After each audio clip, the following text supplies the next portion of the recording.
बहुत दीना न पर गुरु बाबा अइले रे खेलनमा हरि झूमारी।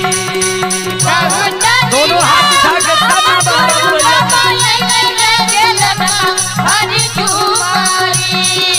बहुत दीना न पर गुरु बाबा अइले रे खेलनमा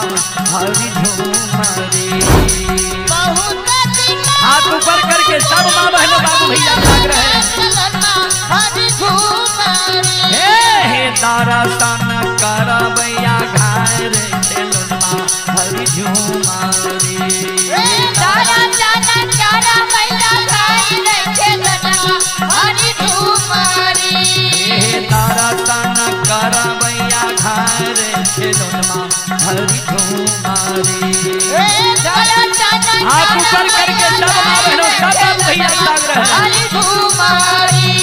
अरे बारहा बारी तबा चया तारा लगलिए रे खेलनमा हरि झूमारी। बारहा बारी तबा चया तारा लगलिए रे खेलनमा हरि झूमारी। अरे बारहा बारी तबा चया तारा लगलिए रे खेलनमा हरि झूमारी।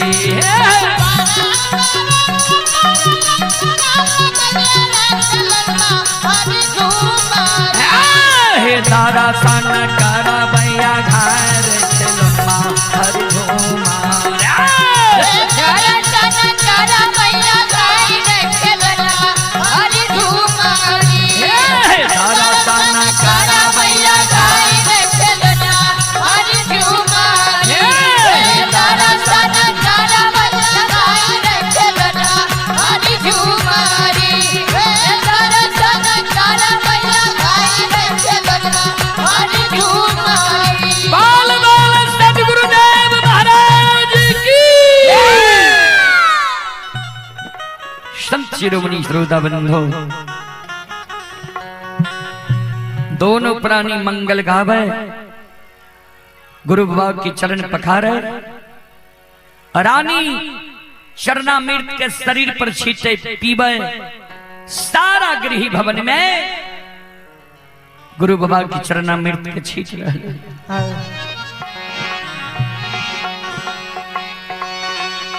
ध्यान दो संत शिरोमणि श्रोता बंधु, माँ बहन बाबू भैया सब जनवृंद, रानी जे चरणामृत के गेलई छिटैले, जहिना गुरु बाबा के चरण पखारल कई। भगवान जी गुरु बाबा पर माया सवार कैने रहे, माया हट जाइ छै। जहिना गुरु ज्योति बाबा पर सब माया हटले, गुरु ज्योति बाबा मन में सोचे हम तो जय रही केदिली जंगल राजा के द्वार हम कोना चली।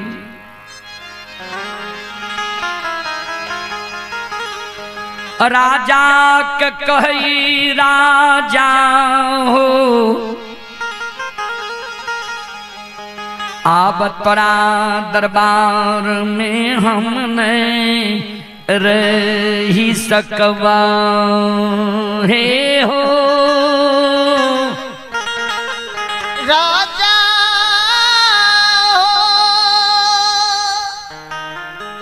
राजा हम तो जाए रही केदली जंगल, तोरा द्वार हम कोना चल लिया, हमरा अपना मालूम नहीं है। हमरा भगवान वनवास लिखने छे, तोरा द्वार चल लिया राजा, तोरा द्वार में हमने विलंब। राजा चंद्रबली कर जोड़ने गुरुदेव, हमारा द्वार यहाँ एलिए, नहीं हम यहाँ के सेवा कर सकलिए, नहीं हमारा द्वार यहाँ भोजन के लिए, नहीं जल ग्रहण के लिए, नहीं कोनो उद्देश्य उपदेश हमारा दिलिए। यहाँ कह छी हम चल जेबा तोरा द्वार पर नहीं विलंब हमारा से कोनो त्रुटि भए गेलै गुरुदेव सेवा में कमी भए गेलै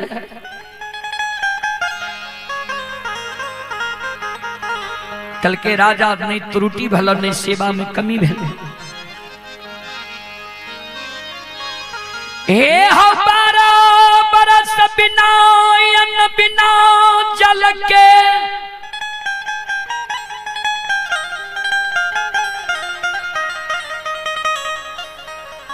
दली जंगल के दुख हमरा भोगैले परतई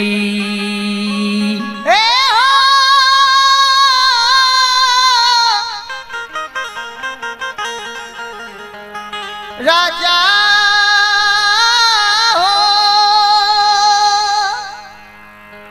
राजा कौन कौन दुख भगवान हमरा लिखल के सुना बिना अन्न बिना जल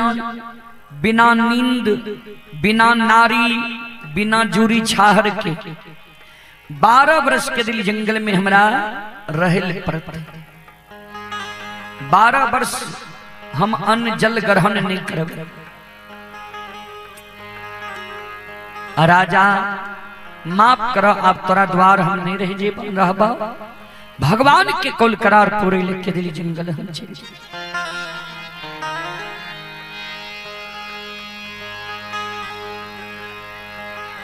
राजा चंद्रबली कल के बाबा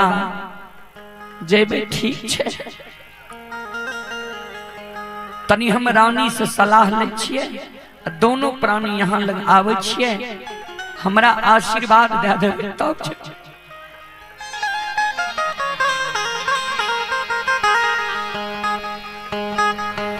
राजा चंद्रबली रानी चंद्रावती लग जाय छई मनुआ के बैस जाय छै रानी चंद्रावती की नजर पड़ले पति परमेश्वर पर कर जोड़ के पति दे आ यहाँ उदास आए उदास के समय छे आए गुरु बाबा अपना दरबार ले यहाँ के हम कहलो गुरु बाबा लग रही हो सेवा सत्कार करियो ता हम चरना मृत छीट के आवे छिए यहों चल लिए क्या उदास छिए राजा कल के गुरु बाबा कहे छे आप तोरा द्वार में हम नहीं रहब के दिल्ली जंगल चल जेबो रानी कल के गुरु पतिदेव गुरुदेव कोनो वचन दला कल के ना कल के लागे छे गुरु बाबा के सेवा में त्रुटि भए गेल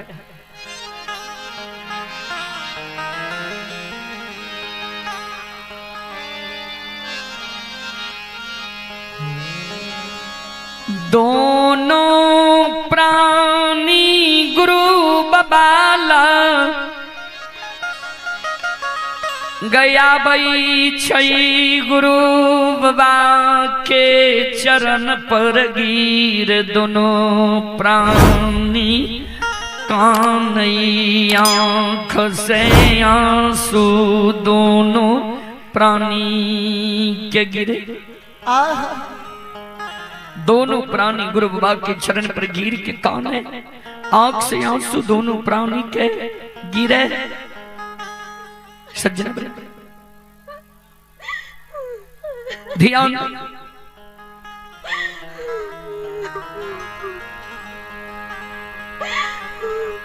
गुरु ज्योति बाबा राजा के कल के रानी के कहल के ए राजा रानी जखन से हम तोरा द्वार लिए दोनों प्राणी हर्षित प्रफुल्लित छ खुश रहा जाय के नाम ले लिए दोनों प्राणी क्या काने लागल हो कौन चीज के कमी तोरा जे दोनों प्राणी काने छो हमरा तो नहीं बुझाइए जे तोरा कोनो चीज के कमी छ राजा रानी हम देखे छिए तोरा हाथी हथियार घोड़ा घुड़सार नौकर नौरी मुंशी देवान हीरा लाल जवाहर मोती छ धान और धर्म के उद्गार से तुम महल अटारी पोखर पाटन देने छो काने किया छो दोनों प्राण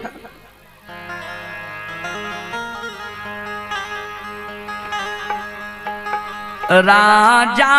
रानी गुरु बाबा के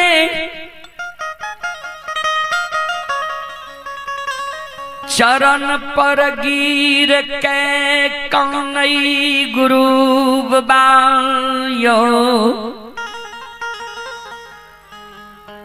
कोई चीज के कमी भगवान अछमीत नगरी में नहीं देने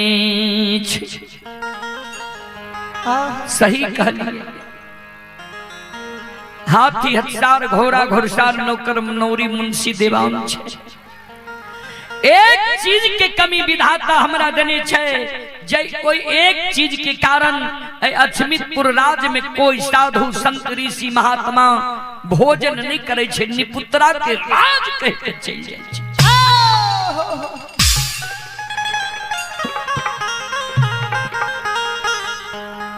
हे गुरु महाराज साधु संत लग जे कोई अरदास लगेलक ने जे राजा रानी के बेटा बेटी किया ने होय छे तो उल्टे कह देलक जिसके घर एक पुत्र नहीं वह निपुत्र कहलाता है उनके घर खाना खाने से महा पाप लग जाता गुरुदेव कोई चीज के कमी विधाता अछमीत नगरी में हमरा नहीं दिल कई आए के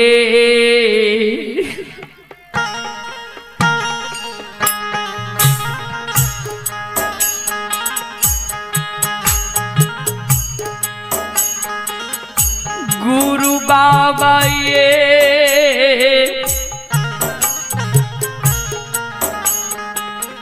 के हो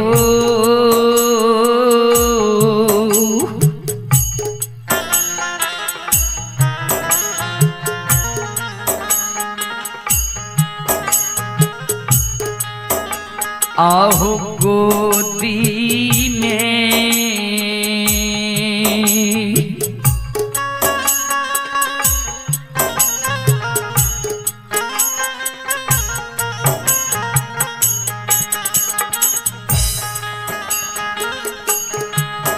आलनमा बीना हो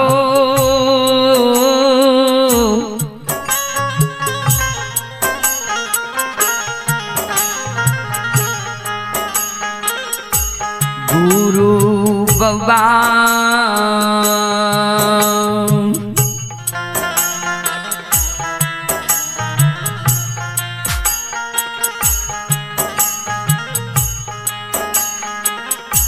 दुनिया ला गई छई